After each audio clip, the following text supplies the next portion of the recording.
What's up everyone, and welcome back to the channel. Now let's get into it. Gilbert Burns calls for a 5-round rematch against Khamzat Chimaev, who responds. People still can't stop talking about the war between Gilbert Burns and Khamzat Chimaev, and we'll probably keep talking about this fight for quite a while. It was that good. But now Gilbert Burns is insinuating that maybe if there were 5 rounds, he would have been able to do enough to walk away with the win.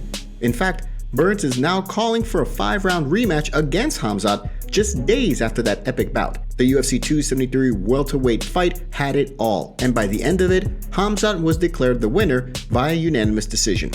For their troubles, Khamzat and Burns both earned the Fight of the Night bonus, as well as an additional bonus as per UFC President Dana White. Khamzat was the favorite to win this fight going into it, which was a bit crazy given how much of an elite fighter Burns actually is, and how he was ranked number 2 in the division. But Khamzat did enough to win the fight, and has possibly earned himself a fight against Colby Covington, if Dana White has his way. But in a recent tweet, Burns pitched the idea of a 5-round rematch against Khamzat.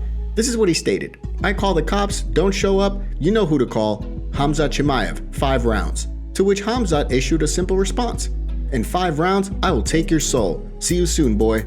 Burns was clearly Khamzat's toughest fight so far, and the intensity in this bout was beautiful to watch, especially given that Khamzat had never been tested like this before.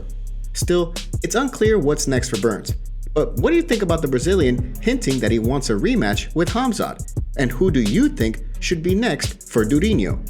Sean O'Malley thought Petr Yan was too emotional for UFC 273 title fight. Is Sugar Sean O'Malley regretting that he backed out of cornering Petr Yan for the Russian's Bantamweight title unification fight at UFC 273 last weekend? In the lead up to the fight, Yan's team had been having issues with acquiring the necessary visas to enter the United States. O'Malley and Cejudo both went public in saying that they would coach and corner Yan for his long-anticipated rematch against Aljamain Sterling. Ultimately, Yan's team mostly sorted out their visa issues, and O'Malley and Cejudo both walked away from the situation. But now, with UFC 273 in the books and Sterling earning a split decision victory over Yan, along with the undisputed bantamweight title, O'Malley is letting it be known what he would have told Yan if he were in his corner. According to Sugar Sean, Yan was simply too emotional in this fight. This is what O'Malley said in the latest episode of the Timbo Sugar Show on YouTube. He fought super emotional, and I should have been in his corner and told him, "Yo, Peter, settle down, bud." So I'll take that out. That was my fault. O'Malley does give a lot of props to Yan for his takedown defense, and also not giving up the entire fight. In fact, he praises him for being able to come back from having his back taken and defending the choke for several minutes, knowing full well how a body lock can drain a fighter's energy. But what do you think of O'Malley's comments here? Do you feel Yan let his emotions dictate how he fought against Sterling in this rematch? Cain Velasquez's first statement since his arrest in late February. When Cain Velasquez was arrested on February 28 on charges of attempted murder, it was unclear what exactly had transpired, and the facts were yet to be revealed. In the days that followed, more details came out as to what happened that led to his arrest, and the MMA world came out in full support of the former UFC heavyweight champion.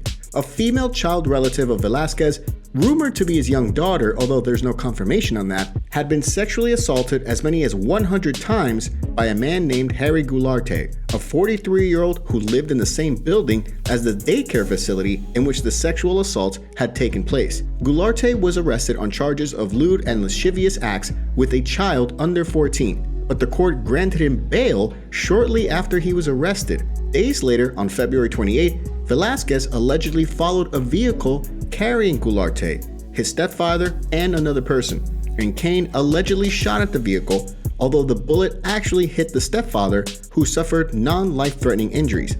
For that, Cain was arrested and charged with attempted murder among other charges, and he now faces 20 years to life in prison. The same courthouse that granted bail to an accused pedophile denied bail to the family of the child, in this case, Cain, with the judge describing Cain's alleged actions as reckless. Now, Cain, considered one of the greatest heavyweights in UFC history, is breaking his silence and issued a statement that was posted on his Twitter account.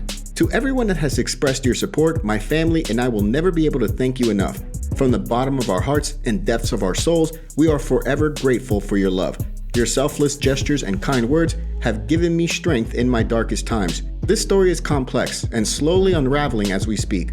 To the true victims of this case, may God give you the strength to come forward. Though it is most difficult to relive the pain that has happened to you, in speaking the truth, justice will be served and your own true healing will start. I will never stop helping or loving my community and all of you. Thank you for loving me. The response to this statement has just been filled with even more support for the Velasquez family as they navigate this difficult time. Let us know in the comments what you'd like to say to Cain if you had a chance to talk with him right now. Don't forget to take a second to hit that like button and subscribe to the channel to stay up to date on the latest fight news. Longo claims Petr Yan is no longer the Bantamweight boogeyman. The build-up leading up to the Bantamweight title unification fight last Saturday in Jacksonville, Florida, saw a lot of mudslinging in both directions, from Petr Yan saying his team could beat up Aljamain Sterling's team in the hotel lobby, to Sterling making fun of Yan not knowing the rules of MMA. There was more to this fight than a simple meeting of two fighters inside the octagon. It all began in March of 2021 at UFC 259, when Yan was disqualified for an illegal knee strike on Sterling, who was down on the mat at the time. Sterling was subsequently handed the Bantamweight title and accused of overacting in order to get it. For the past 13 months, fans have been giving Sterling a hard time over the whole thing, on account of how he's changed his tune during that time about what transpired and how he's embraced the whole thing. This all culminated into the rematch for the Bantamweight title at UFC 273 last weekend, a fight that saw Sterling come away with the undisputed title via split decision. During the fight, Sterling's coach, Longo, could be heard talking about how Yan was fed up in the fight and how his fighter's opponent was losing his grip in this bout. Now, days later, Longo spoke with Ariel Helwani over what transpired and his words, and this is what Longo had to say. What happened to the boogeyman? Now, he's not the boogeyman anymore. Aljo's the boogeyman now, right? That's kind of why even I got fired up. I'm like, this is the guy that, everybody thinks is going to kill you. Take a look at him. He didn't look too good to me. Longo was clearly fired up during the fight, and he goes on to say that he felt particularly insulted when Yan, during fight week, stated that his team could beat Sterling's team if they ever met in the hotel or in the street prior to the bout. But what do you think about Longo's comments here regarding Yan? Just days after UFC 273, where Khamzat Chimaev walked away with a decision win over Gilbert Burns after an epic 15-minute war, here comes Joe Rogan to give us his thoughts on what he thought happened in that fight. He's insinuating that Gilbert Burns should have walked away with his hand raised. Here's what he said in a recent episode of his podcast with special guest Bobby Green. It shouldn't be. It definitely shouldn't. It shouldn't go to just Khamzat after the performance that Gilbert put in. I mean, that was an amazing performance. No, I'm talking about this bonus here with the crypto. Khamzat's face around with that right hand, I'm like, holy, Khamzat has a fucking chin, man. Because Gilbert cracked him. And this was the true test for Chimaev to really get an eye on him and see how good are you, kid. Gilbert landed more strikes. Because I think someone could land many grazing shots and someone plants you with one, that one counts way more. Yeah. So if someone's... but see, that's what I'm saying. That's where I'm trying to get to is how do you see fighting? That's where we have an issue with judging. Yeah. But it's so subjective. Yes. But that's the point. Yeah. And I think that's where it's subjective because I think we can decide what is most effective? Yes. Is a guy backing up and catching you counter shots more effective, or is it you coming forward and being aggressive? Because that's the other thing. Like people say, the aggressor should be awarded more points. Like always, because maybe that guy's just making a tactical error. Yeah. If he's making a tactical error, the guy who avoids that error should be rewarded. This is a good conversation between people that understand that. I think the problem that we have is our judges are not educated. I don't think that's true. I think a lot of them are educated, and a lot of them have old backgrounds in martial arts. And yeah, I do. I just don't. I don't know how many great ones there are. What do you think happened in this fight, and what are your thoughts on what Rogan is saying? Let us know in the comments. Bookmakers give Khamzat Chimaev the slight betting edge over Colby Covington.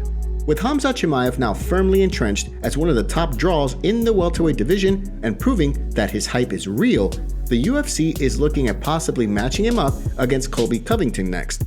Covington is the #1 fighter in the division, just under champion Kamaru Usman. For weeks, fans and media believed that Khamzat's fight against Burns at UFC 273 was to be a title shot eliminator.